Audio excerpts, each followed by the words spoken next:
80 millions de francs CFA, c'est le montant du financement d'un seuil d'infiltration réalisé à Iférouane par le CICR. C'est le Premier ministre chef du gouvernement qui a procédé à l'inauguration de cet ouvrage en marge des manifestations du Festival de l'Aïr.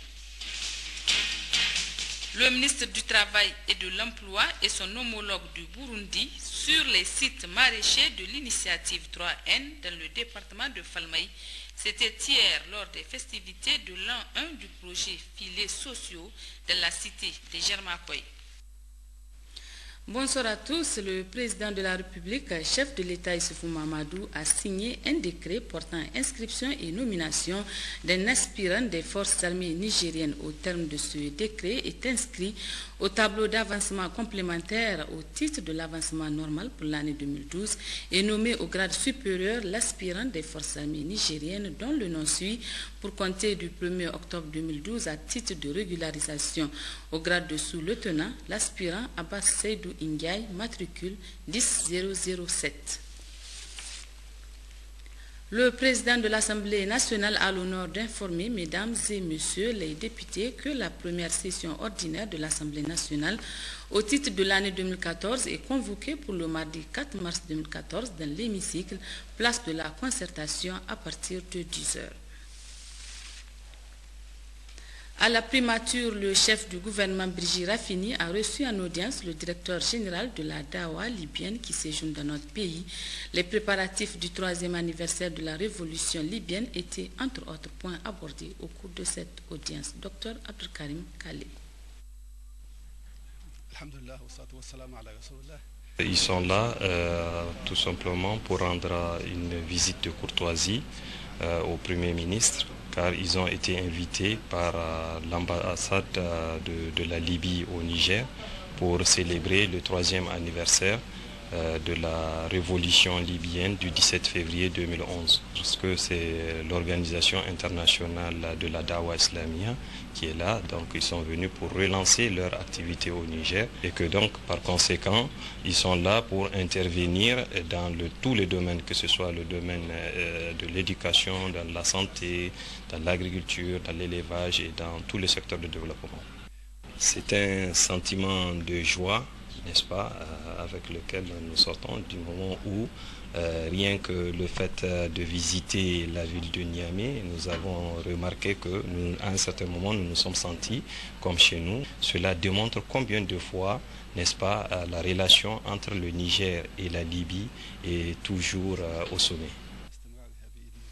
Le Premier ministre chef du gouvernement, Brigitte Raffini, a inauguré samedi dernier en marge des manifestations du Festival de l'Aïr un seuil d'infiltration à Iférouane. L'ouvrage a été financé par le CICR pour un coût de 80 millions de francs CFA environ, compte rendu Mohamed Madou et Nassirou Nakakale. Construit en amont de la vallée d'Iférouane, le seuil d'infiltration du village de Tarmert a été financé par le CICR à hauteur de 80 millions de francs CFA.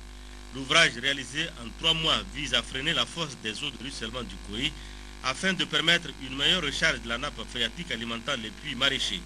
En marge des manifestations du Festival de l'Aïr, le Premier ministre a inauguré officiellement ce seuil d'infiltration qui se veut un appui à la promotion des cultures irriguées dans la commune rurale d'Iférouane. Le préfet du département Anoutab Hassan, le maire Mohamed Houma et le chef de la sous-délégation du comité international de la Croix-Rouge, Mamadou Alpha Diallo, ont assisté à la cérémonie. Après la coupure du ruban tricolore marquant l'opérationnalité de l'ouvrage, le Premier ministre Brigitte Raffini a effectué une visite guidée des travaux réalisés.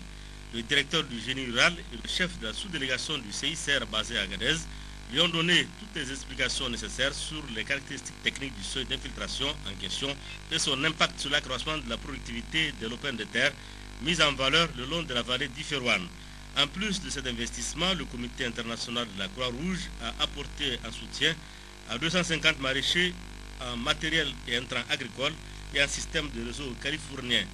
Le chef du gouvernement a saisi l'opportunité pour louer le partenariat exemplaire existant entre notre pays et le CICR, une organisation humanitaire qui a pour mission d'assister et de protéger les victimes des conflits armés et autres situations de violence, mais également de promouvoir la défense du droit international humanitaire. C'est d'ailleurs dans cette optique que le CICR a décidé d'intervenir dans la zone d'Iferouane, sortie de plusieurs années d'insécurité ayant entraîné le déplacement de sa population. Le maire d'Iferouane, Mohamed Houma, salue cette action et souhaite la réalisation d'autres seuils d'infiltration dans le lit de cette vallée propice aux cultures maraîchères. Mon sentiment, c'est un sentiment de satisfaction.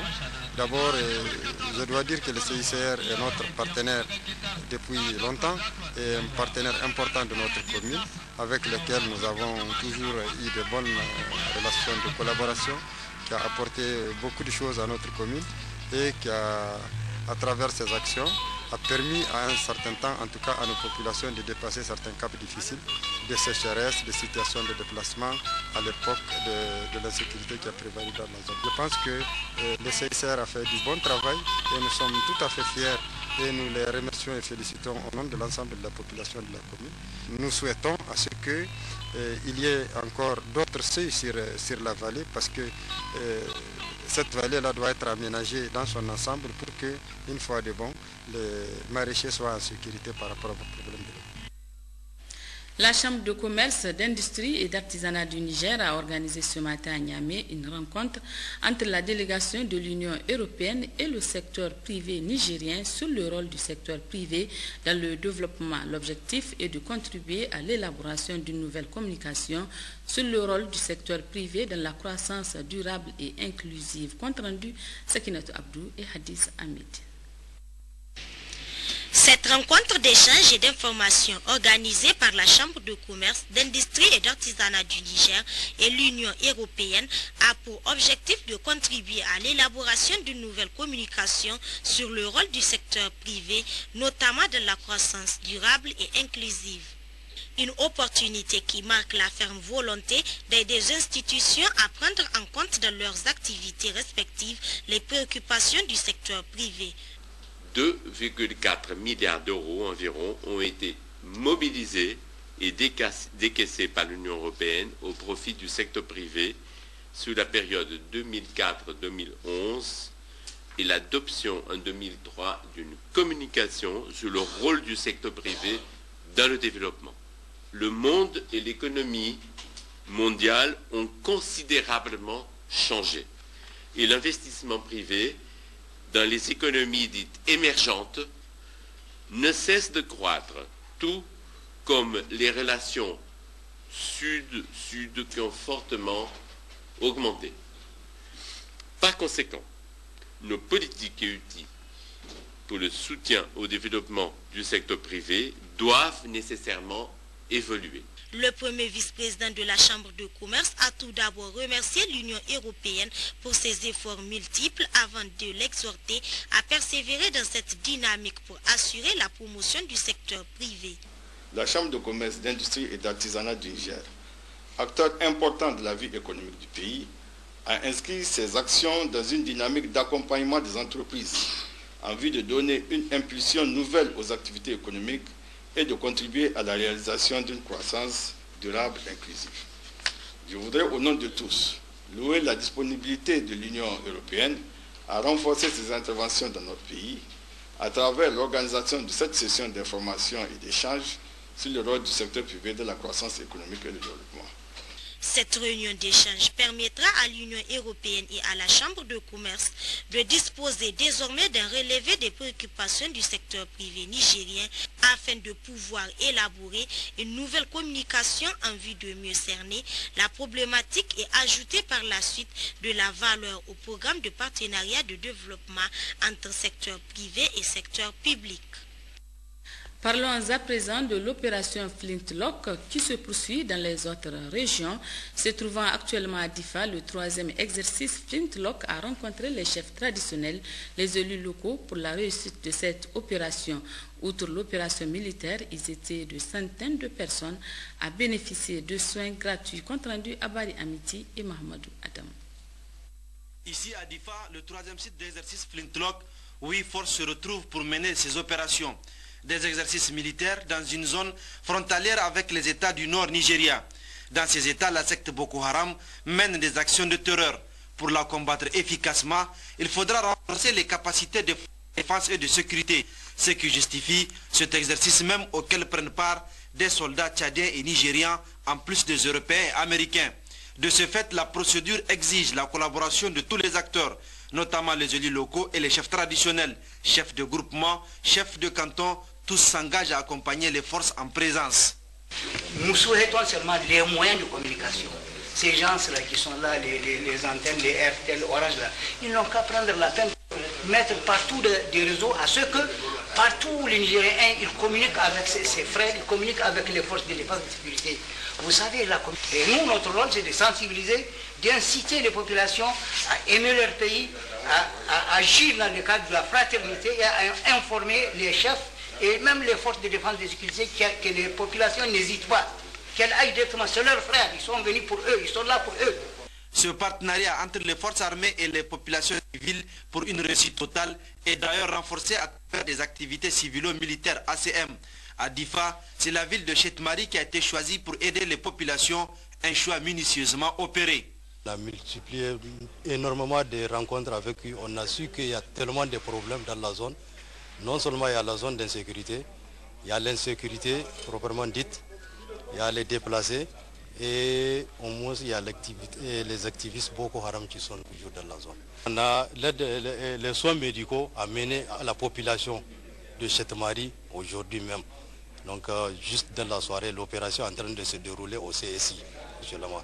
Donc le deuxième point, nous avons des déplacés venus du Nigeria par la guerre. Donc nous sommes en train de faire juste là des projections futures. Comment venir à l'aide à cette population. Pour sélectionner, aider, soutenir et accompagner les patients, des infirmiers nigériens, tchadiens, nigériens travaillent ensemble avec l'appui des médecins américains et nigériens, civils et militaires. Un partenariat somme toute fructueux.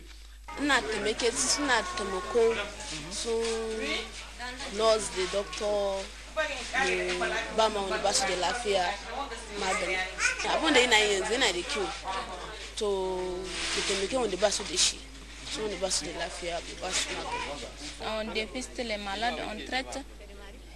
Ici, on trie les malades, après on les envoie chez les différents services. Le CSI de Chetmari reçoit ce jour des centaines de patients venus de plusieurs contrées. Consultation, distribution et prise en charge gratuite des malades.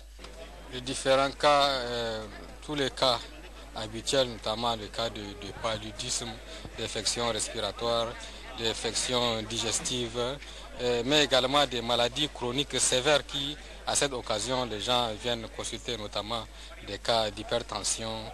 On voit même des cas vraiment sévères d'accidents vasculaires cérébraux. En tout cas, vraiment, on voit tous les cas de figure. Ce matin, chez moi seulement, j'ai consulté presque entre 40 et 50 personnes à ce moment précis. C'est des patients qui nous viennent de tous les bords. Parce qu'il y a ceux qui sont ici localement, ici qui viennent des villages environnants. Pour le dire, je pense que c'est une occasion, parce qu'il y a plusieurs cas de figure, plusieurs cas de pathologie, que ce soit médico-chirurgical, ORL, ophtalmo. Donc c'est vraiment un ensemble de patients qui sont vus ici. Bon, le cadre jusque-là, je pense que vraiment ça se passe bien. Parce qu'avec les militaires, l'ordre est bien suivi, les patients rentrent un à un. Pour le moment, vraiment, tout se passe bien, sans aucun problème. Des camps forains comme ça, vraiment, c'est des trucs à saluer. Il y a beaucoup qui n'ont pas accès à ces centres de santé, qui aujourd'hui, par la grâce d'Allah et puis par l'effort que les militaires ont consenti, vont bénéficier de soins, ne serait-ce qu'élémentaires. D'autres seront diagnostiqués pour être orientés vers d'autres spécialistes. Donc, et l'avantage ici, c'est quoi? C'est la distribution des produits qui sont donnés à ces patients sans aucun franc. Depuis que je suis ici, même pendant qu'il y avait eu des inondations, on n'a pas eu vraiment un engouement aussi important. Le score de consultation, en tout cas, c'était 130 malades, je me rappelle. Une fois, j'étais arrivé jusqu'à 130 malades, mais pas au-delà. En tout cas, plus de 1000 patients seront pris en charge avec donc, ces médicaments-là qui ont été mis à notre disposition. L'opération Flintlock 2014, c'est un exercice militaire qui renforce la capacité des soldats à combattre le terrorisme sous toutes ses formes, mais aussi à soutenir les populations locales pour améliorer leurs conditions de santé et de vie. Un détachement de l'exercice Flintlock dans la région de Difa s'est rendu ce matin au niveau de la commune rurale de Chétimari où il a procédé à l'administration des soins de santé aux populations de la zone. Compte rendu Abdraman Boukari et Abdraman Mas. Il convient de rappeler que Flintlock, au-delà de son caractère d'exercice militaire, vise aussi le rapprochement entre les populations locales et les forces armées d'une part, et d'autre part la mutualisation des efforts des pays participants afin de vaincre le terrorisme et la criminalité organisée sur le plan régional voire international. Cet exercice qui couvre donc plusieurs aspects s'est aujourd'hui intéressé à la conduite des actions civilo-militaires. C'est le cas ce matin au niveau de la commune rurale de Chétimari où un camp de soins a été installé pour apporter des services de première nécessité aux populations de cette zone, ce qui du reste a suscité un engouement tout particulier de la part des populations de Chétimari et celles des villages environnants, sortis massivement pour accueillir cette aubaine, fruit de l'exercice Flintlock. Pour donc assurer une meilleure visibilité de cette action civilo-militaire et des opportunités qu'elle offre, une délégation conjointe militaire chef traditionnel, conduite par le commandant de la zone de défense numéro 5, le colonel Monkaila Soufiani, s'est rendu sur le camp, où elle a trouvé l'équipe composée des médecins et des infirmiers civils et militaires qui, grâce à son professionnalisme, son dynamisme et son abnégation au travail, a déjà su consulter et administrer des soins à plus de 500 malades, aussi procéder à la distribution de près de 2000 moustiquaires imprégnés pour les chefs traditionnels. Cette initiative, qui mérite d'être soutenue et encouragée, cadre parfaitement avec les préoccupations des populations qui d'ailleurs sollicitent toujours ce genre de soins de proximité. Cette opération, elle est bénéfique. Elle est bénéfique et c'est le résultat et l'intention du président de la République qui, depuis son accession au pouvoir, ne cherche que la sécurité et la paix pour les Nigériens. Cette opération, nous allons tirer beaucoup de profits. D'abord, les populations, vous voyez, nous sommes là en train de voir les soins médicaux qu'elles sont en train de gagner. Ensuite, notre armée, avec le brassage des autres, elle va acquérir de l'expérience. Nos populations seront éveillées, sensibilisées dans le cadre de la sécurité. Nous allons ensuite continuer à les sensibiliser pour que l'information circule, pour qu'ils dénoncent n'importe quoi, parce que les forces de défense et de sécurité, si elles n'ont pas d'information, elles ne peuvent pas faire leur travail. En partie, la sécurité revient aux populations elles-mêmes. Elles doivent dénoncer, elles doivent informer, elles doivent aider les forces de défense et de sécurité. Et nous, notre rôle, c'est de sensibiliser ces populations sur le cadre de l'approche vis-à-vis de leur armée et dans le cadre de l'information. Faire circuler l'information, elle est très bénéfique. Nous remercions le président de la République, nous remercions tous les pays partenaires et amis et nos forces armées nationales elles-mêmes pour avoir entrepris cette opération qui va apporter beaucoup de bonheur aux populations. Elles seront soulagées de plusieurs manières, ces populations. Nous remercions tous ceux qui ont participé à cette opération et nous souhaitons pleine réussite à cette opération.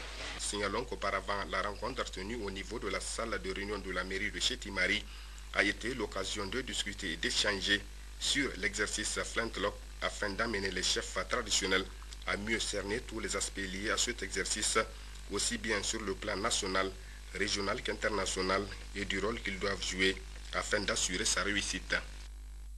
Les jeunes recrues du contingent 2013 du groupement d'instruction des forces armées de Tondibia ont été présentés au drapeau national ce matin. Cette cérémonie qui consacre la fin de la formation de ces 1021 jeunes des forces armées nigériennes s'est déroulée en présence du chef d'état-major des armées, le général de division Seyni Garba, sous la présidence du secrétaire général du ministère de la Défense nationale, Issouf Samaïla et Mariam Dakou.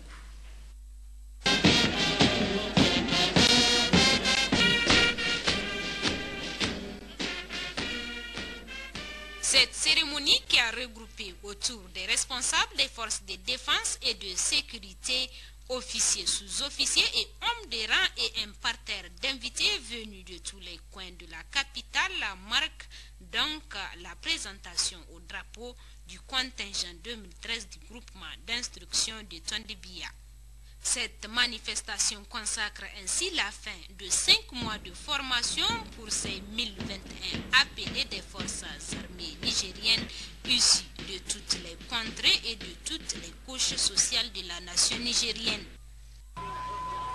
En 5 mois Formation sous la conduite d'officiers, sous-officiers et militaires de rang d'expérience et compétents. Ces recrues ont appris le maniement des armes ainsi que les connaissances techniques et tactiques de base. La cérémonie qui nous réunit aujourd'hui est une tradition dans les armées qui veut qu'on présente le contingent au drapeau après la formation commune de base. Cette présentation symbolise et témoigne de l'aptitude des recrues à désormais servir sous le drapeau. Le secrétaire général du ministère en charge de la défense nationale ainsi que le chef d'état-major des armées, le général de division Seyni Garba, ont mis ce moment solennel à profit pour prodiguer des sages conseils à cette jeune génération des forces armées nigériennes. Il vous échoit désormais le redoutable devoir et l'insigne honneur de servir et de défendre ce drapeau partout où besoin sera, en tout temps et en tout lieu, le cas échéant jusqu'au sacrifice suprême. M'adressant à vous, jeunes appelés, sachez que votre formation de base prend fin au moment où notre pays fait face à d'énormes défis sécuritaires ayant trait au terrorisme, à la grande criminalité transnationale et au banditisme, donc un environnement de menaces réelles. Vous serez sous peu affectés dans les différentes formations que compte l'armée nigérienne. Sachez que le métier des armes est un long processus d'apprentissage.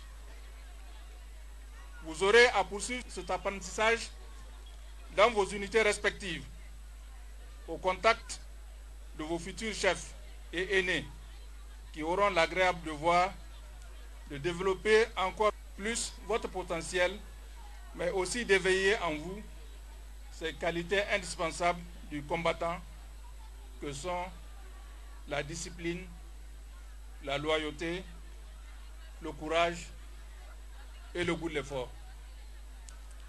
Je vous exhorte donc, une fois au sein des différentes formations militaires, à mettre en pratique les connaissances acquises.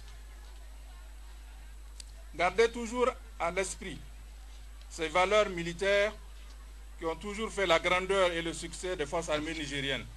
Il est à souligner que cette cérémonie de présentation au drapeau de ces jeunes recrues du contingent 2013 a pris fin par la remise des prix aux élèves et aux classes qui se sont fait illustrer lors de la formation.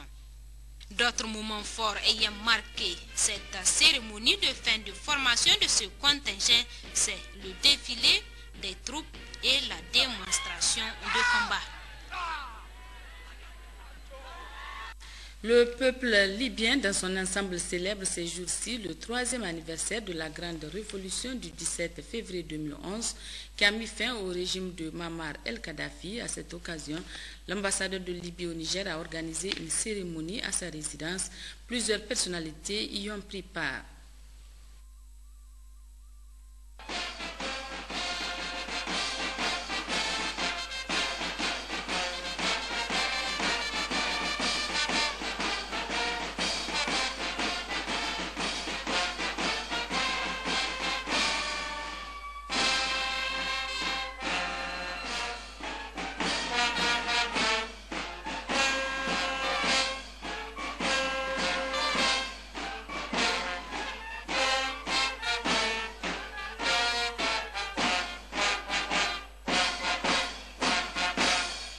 À l'occasion de ce 3e anniversaire de la Grande Révolution du 17 février 2011, célébré par l'ambassadeur de la Libye à Niamey, l'ambassadeur a tout d'abord présenté les meilleures salutations du président du Congrès national libyen, Nouri Ben Sahmaï, au président de la République Issoufou Mahamadou et au peuple nigérien tout entier.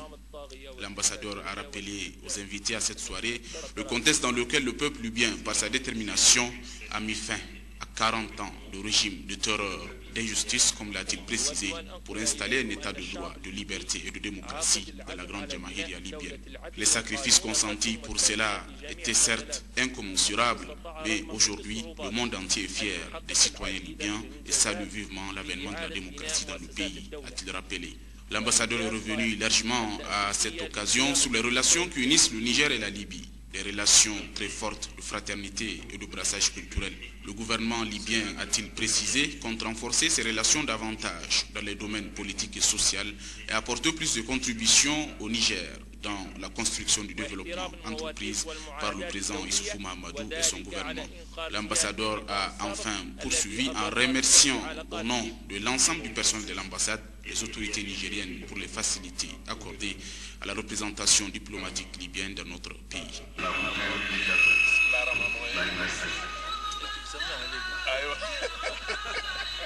Applaudissez s'il vous plaît. Applaudissez.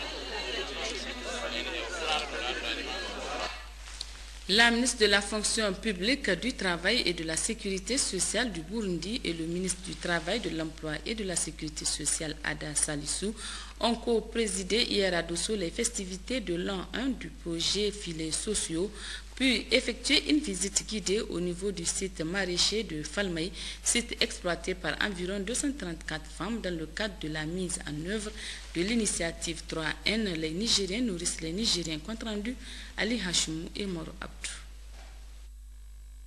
Accueilli depuis Margoubéné par le gouverneur de la région de Dosso, Seyd Zataou Ali, cette forte délégation est conduite côté Niger par le ministre de l'Emploi, du Travail et de la Sécurité sociale Ada Salissou, qui avait à ses côtés la conseillère technique à la présidence, Madame Kandine Fatimata, Dr Hassan Sandamega, conseiller principal du Premier ministre, et pour le Burundi, la mission est conduite par la ministre de la Fonction publique, du Travail et de la Sécurité sociale, Annonciata Sandaziraza. Épaulée pour la circonstance de Madame Natacha, représentante adjointe du bureau UNICEF Burundi, et de plusieurs personnalités ainsi que des cadres centraux.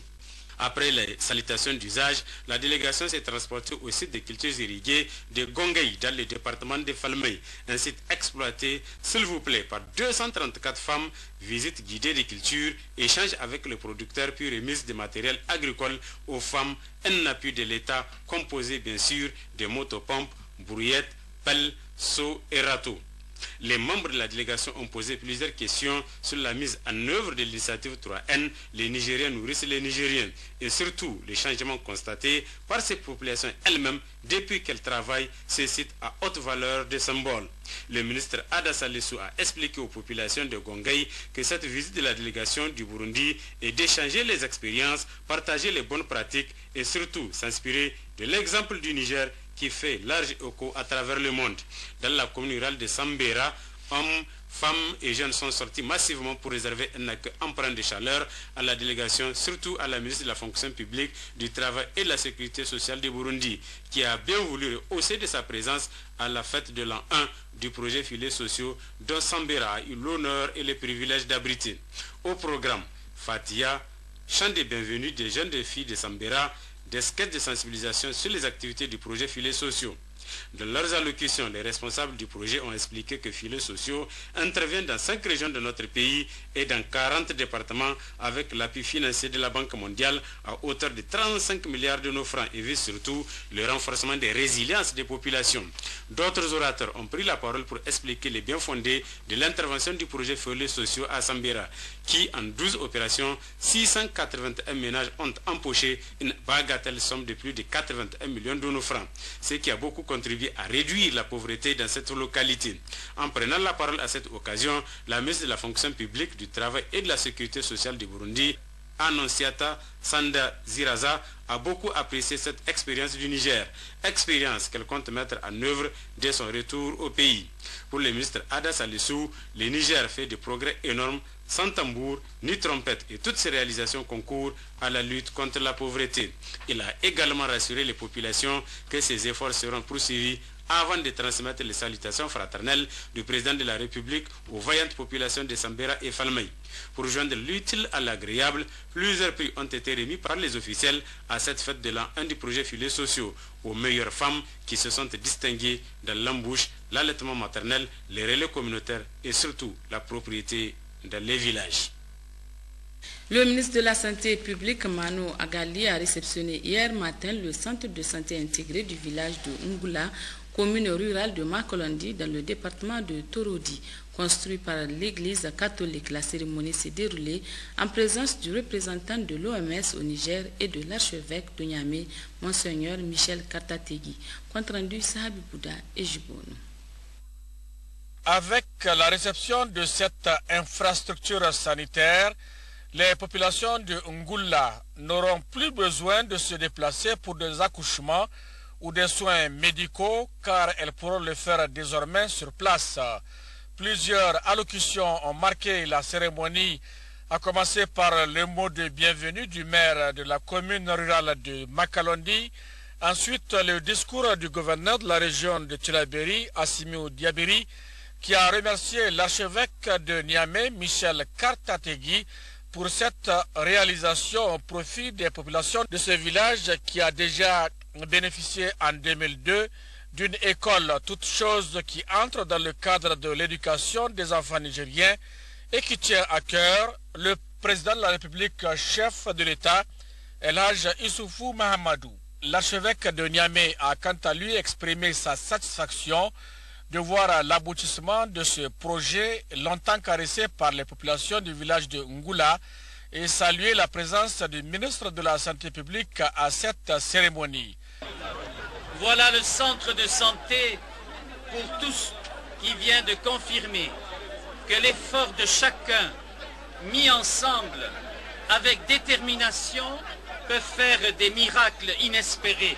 C'est l'œuvre de ceux qui ont initié ce projet. C'est l'œuvre de ceux qui ont octroyé le terrain pour son implantation. C'est l'œuvre de ceux qui ont cru qu'en se mettant ensemble pour une cause commune, l'impossible peut se réaliser. De son côté, le ministre de la Santé publique, Manu Agali, a dit que la cérémonie revêt un cachet particulier car l'inauguration de ce centre va sans nul doute renforcer les capacités en matière de la prise en charge des patients dans la région de Tillabéri. Le CSI va fournir le paquet minimum d'activités. Il s'agira de mener, entre autres, des activités curatives, tout en prenant en charge certaines maladies chroniques, les activités préventives, les activités simples des laboratoires, les activités promotionnelles, les stratégies foraines et la gestion des services de santé. Notre conviction est qu'un accent particulier doit être mis sur la vaccination des enfants et des femmes enceintes, le suivi nutritionnel des enfants, le suivi prénatal et postnatal, l'assistance à l'accouchement, l'hygiène du milieu et l'assainissement, la promotion de comportements nutritionnels positifs pour la mère et l'enfant, les activités d'éducation sanitaire, les activités d'appui au développement. Monseigneur, cet événement constitue un signe fort de votre volonté de renforcer les excellentes relations qui existent si heureusement entre votre organisation et le Niger. L'Église catholique n'est pas à son premier geste dans le domaine de la santé, car depuis des décennies, notre pays bénéficie des appuis multiformes en termes de construction et équipement de formation dans le domaine social. Au nom du gouvernement de la 7e République, le ministre Manu Agali a également décerné un témoignage officiel de satisfaction au père Antoine Cheny du diocèse de Niamey pour services rendus à la santé et à l'école nigérienne. Une visite guidée des locaux flambant neufs a permis au ministre et à sa délégation de voir les efforts consentis par l'Église catholique pour la construction de ce centre. En route pour Niamey, le ministre Manu Agali a visité le CSI de Torodi où il est allé s'informer des conditions de travail des agents auquel il a adressé ses félicitations et tous ses encouragements. Santé toujours, à Iférouane, le ministre de la Santé publique, accompagné du représentant résident de l'OMS au Niger, s'est rendu au CSI de la localité où s'est déroulée une campagne gratuite de chirurgie foraine de la cataracte et de consultation gynécologique organisée respectivement par le ministère de la Santé publique et l'Association nigérienne de la santé publique à l'occasion de la 10e édition du Festival de l'Aïr. Compte rendu, Gérard Ablaziz et Salif Garba. Au niveau du CSI d'Iférouane, le ministre de la Santé publique, en compagnie du représentant résident de l'OMS au Niger, s'est d'abord rendu chez l'équipe de chirurgie foraine de la cataracte.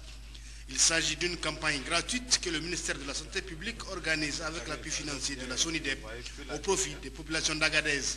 L'objectif est d'opérer 150 patients gratuitement avec distribution de médicaments et de consulter 500 personnes gratuitement. Une équipe est détachée qui est déjà à Timia, composée d'un ophtalmologiste et d'un technicien. Eux aussi, ils feront les villages environnants de Timia pour consulter la population avec distribution de lunettes pour ceux qui sont atteints de baisse de vision de près, de lunettes donc de lecture. Et la mission prendra fin normalement le 26 pour pouvoir, comment on l'appelle, descendre à Agadez et rentrer chez nous. Le ministre de la Santé publique est aussi allé chez l'équipe de consultation gynécologique. Elles sont initiées par l'Association nigérienne pour la santé publique en collaboration avec la Fondation Areva au profit des populations d'Arlit. Nous faisons des consultations gynécologiques, des consultations échographiques et le dépistage de cellules précancéreuses du col de l'utérus. L'objectif c'est de dépister, de faire le dépistage des cancers du col, le dépistage de grossesse à risque, de faire des échographies, de faire également la planification familiale. Donc, vous savez, notre pays est en train de faire repositionner la planification familiale et il est très important qu'on va au niveau de la communauté, qu'on soit à côté de ces patientes qui ont besoin de nous. Donc c'est dans ce cadre-là que nous félicitons cette association qui a bien vu pour que nous soyons à côté des patientes, plus près des patientes, et c'est un exercice qu'il faut encourager. À l'issue de la visite, le ministre de la Santé publique et le représentant de l'OMS n'ont pas caché leur satisfaction. Je suis très satisfait et c'est l'occasion pour moi d'encourager les équipes, de les féliciter.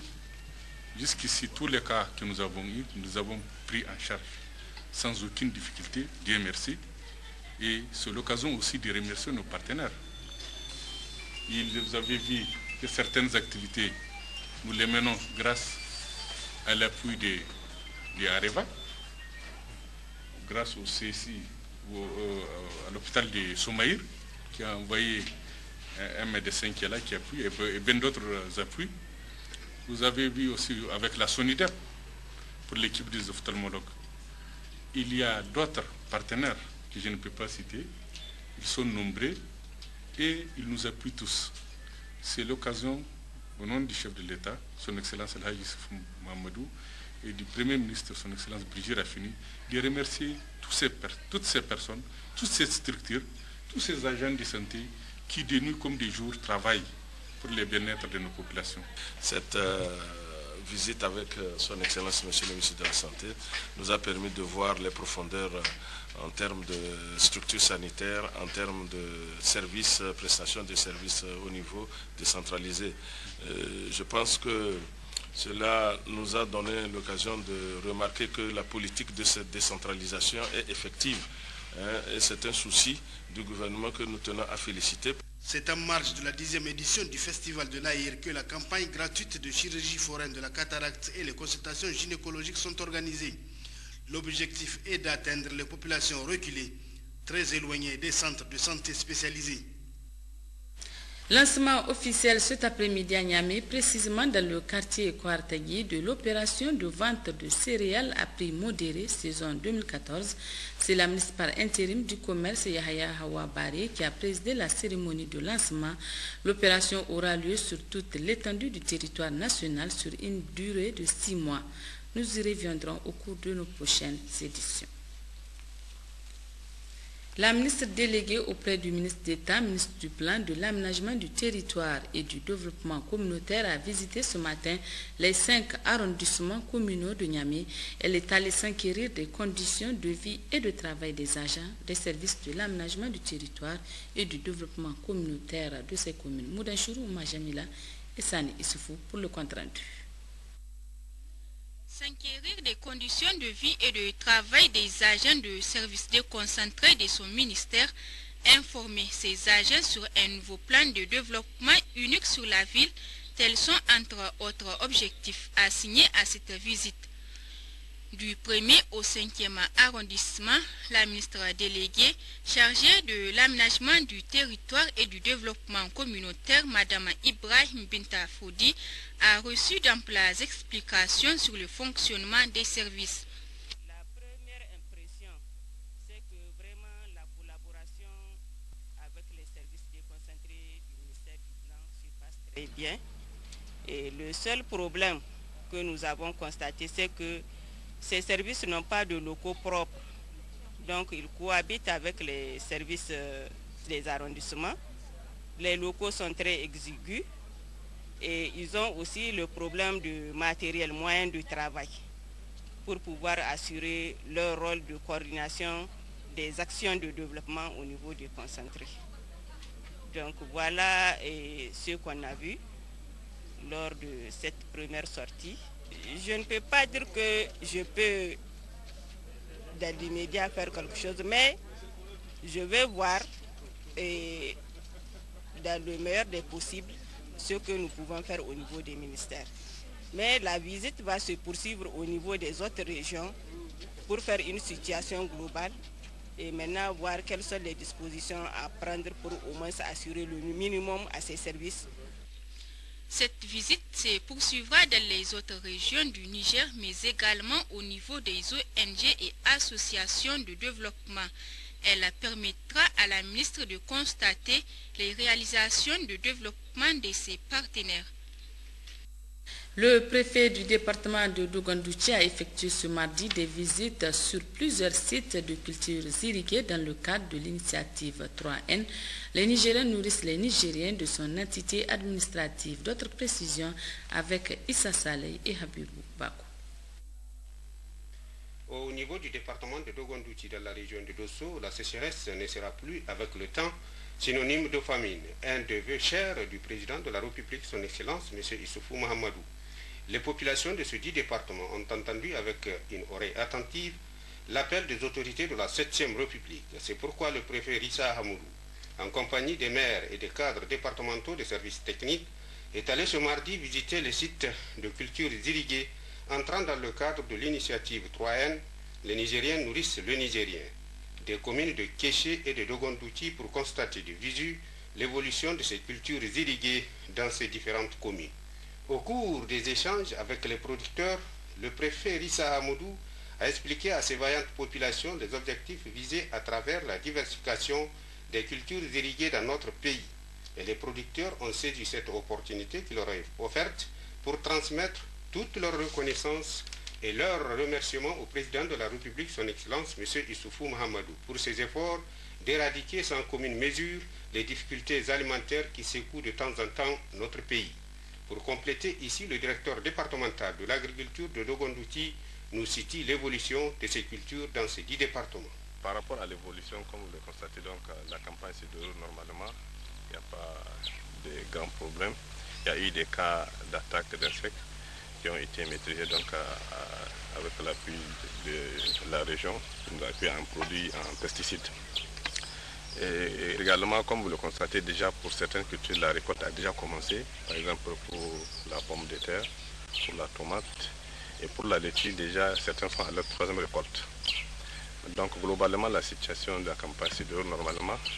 Maintenant, ce qu'on peut peut-être dire comme leçon qu'on peut tirer de cette campagne, c'est vraiment cette amorce-là et de la diversification des cultures. Parce que dans le département, nous avons des sites qui ont une tradition en monoculture. L'exemple le plus illustratif, c'est celui de Taouidawa dans la commune de Kiché, où un site de plus de 10 hectares, où les gens ont l'habitude de produire la laitue à plus de 90%. Mais à partir de cette campagne-là, les gens ont vraiment introduit d'autres cultures avec l'appui du gouverneur, du préfet et avec aussi la sensibilisation qu'on est en train de faire. Donc vous voyez maintenant, ils ont adopté, il y a le maïs, il y a la pomme de terre qu'ils ont introduit. Et ça vraiment c'est assez édifiant et ça concourt à l'atteinte des objectifs de l'initiative PROAN, notamment son axe stratégique 1, qui parle de l'accroissement et la diversification des productions.